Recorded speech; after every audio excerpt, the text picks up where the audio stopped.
Hi friends, in our time together today, I want to talk about the C natural and how you can use alternate fingerings depending upon what you're playing. Michael, a great friend in the community. Hi Michael. We got a couple of Michaels who are great friends in the community actually. Anyway, Michael commented recently about using alternate fingerings depending upon the tune you're playing and what you want out of the C natural. Man, I so agree with him, and I wanted to share that broadly with our whole community. So I want to talk about playing the C natural and just a couple of things with that as to what you should think about and when to do what in playing the C natural. And for this conversation, I'm using the Goldfinch two-piece low D. And I'll put a link in the notes to this video as to where you could pick up a Goldfinch. I still wish I had bought the three-piece, but I love the two-piece. Anyway, I've got a scale chart available for you to download. This is only the first two octaves. Look for the third octave coming soon. I know most people don't ever play there, but at the same time, some of us do, and you want to know it. So, the C natural is an interesting beast. It's the most interesting beast of the different notes we play. So if I start on a G, there's one way to play the G. The A, one way to play the A. One way to play the B, but I hit the C natural.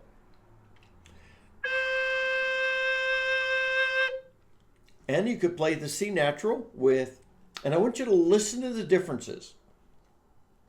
These two fingers, holes 2 and 3, or the second hole. Notice how that's a little sharper. Or holes 2, 3, 4, 6. This is all on the fingering chart. Let me go to 2 and 3. Notice 2, 3, 4, 6 is just a hair flat. Or 2, 3, 4. Let me go 2, 3. Just a smidge flatter, or you could half hole the first hole.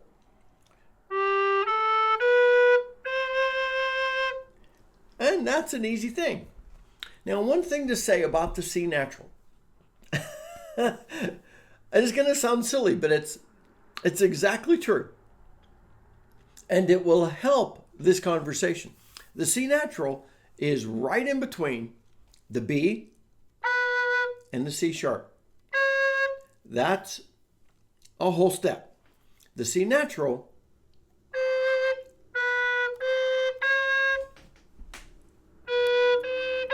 or so the C natural's in the middle. And that point is going to come into play in just a minute.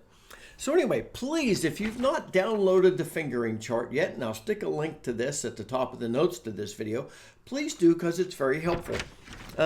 It's very helpful for a number of reasons, and it's particularly helpful, sorry about the paper rustling, it's particularly helpful because of the C natural. Now when you get into the second octave C natural, and the second octave C sharp, you really want the fingering chart there too.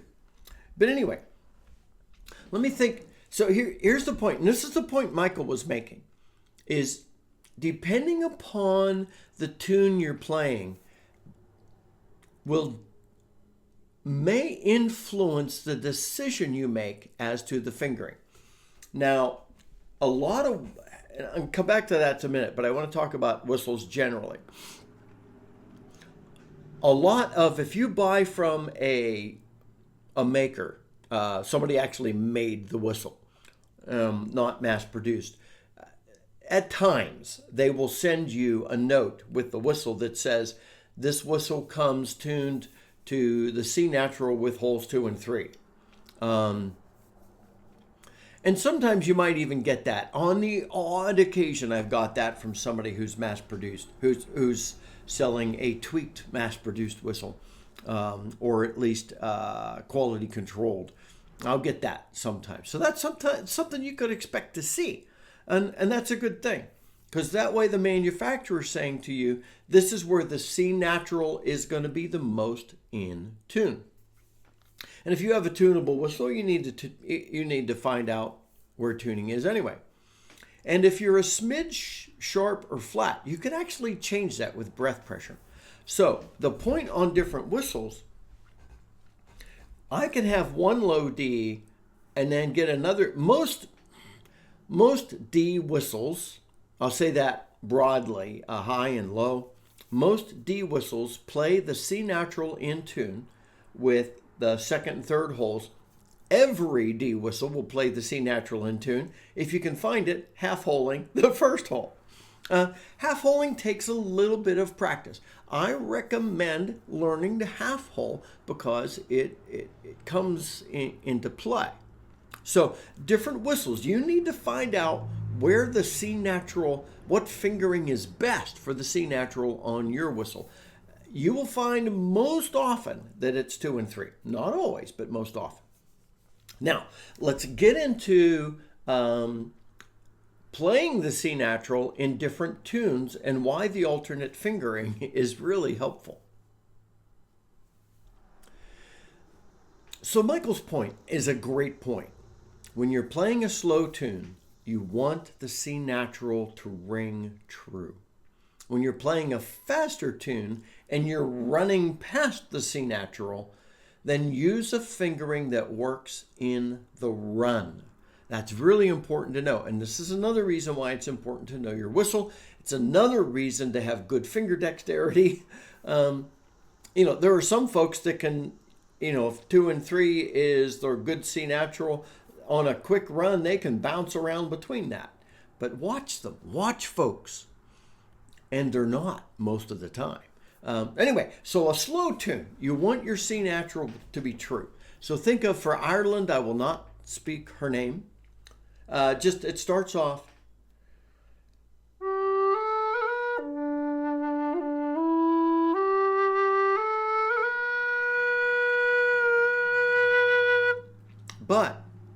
And it's a lovely slow tune. It has one sharp. That means you play the C natural. And then you get into the just a few measures later.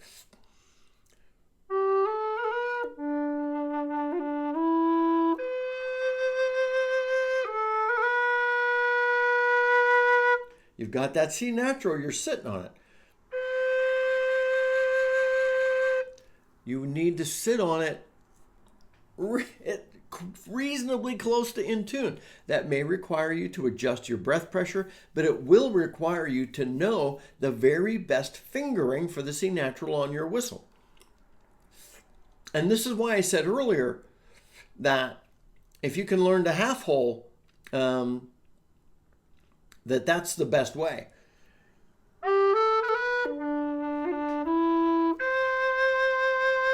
Because then you can, if you've got it to know where it is, you can nail it through practice.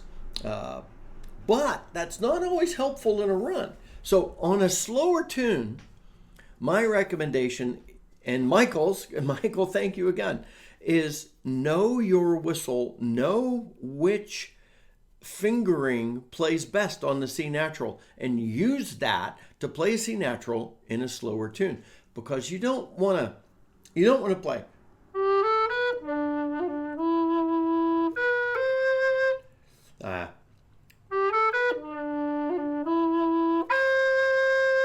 that's too sharp, and you want that just brings that more in tune. And so if your note's too sharp, you should notice, but somebody else is going to notice, and it won't sound right. So, but in a faster tune, slow tune, make sure you use the right fingering and get the right tone. On a faster tune, Greencastle hornpipe.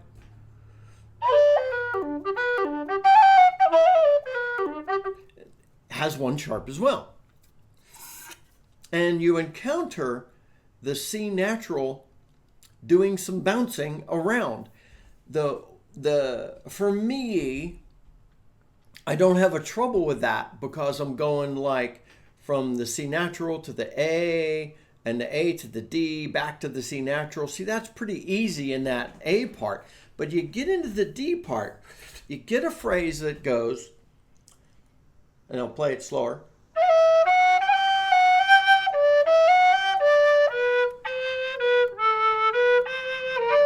So you've got that phrase.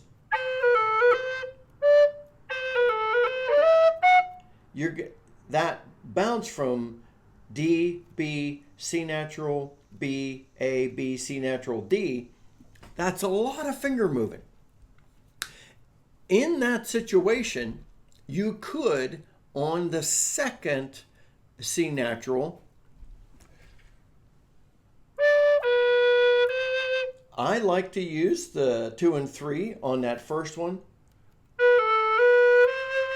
Just use because you're running, just use the second whole coverage. That way I don't have to think about my fingers not hitting at the same time on that second C natural. That makes the run easier for me. Here's another funny one. One of the alternate fingerings for the D natural, C natural, is hole 2. Now, this is why I'm providing this download sheet, hole 2, and then 4, 5, and 6. It's quite in tune on my goldfinch. Then I'm going from the C natural to the D, and that's as simple as that.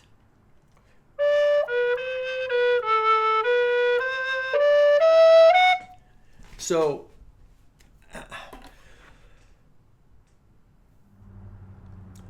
but this presents a challenge and makes an assumption that you know the alternate fingerings for the C natural.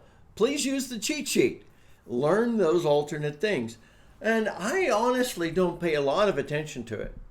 And I don't think you need to until I'm finding myself fumbling. Like, there, do you see I did that. I covered hole 2, and a fraction of a second later I got hole 3. And in my practicing, that's where I thought, I need to use an alternate fingering for the C natural in this one phrase. And this is Michael's point. Again, if you're playing a fast phrase, use fingering that enables you to play the phrase, because no one's going to notice that the C natural was minimally sharp. Or if on my goldfinch, if I use 2, 4, 5, 6, it's smack on. So that's an alternate in tune fingering for that.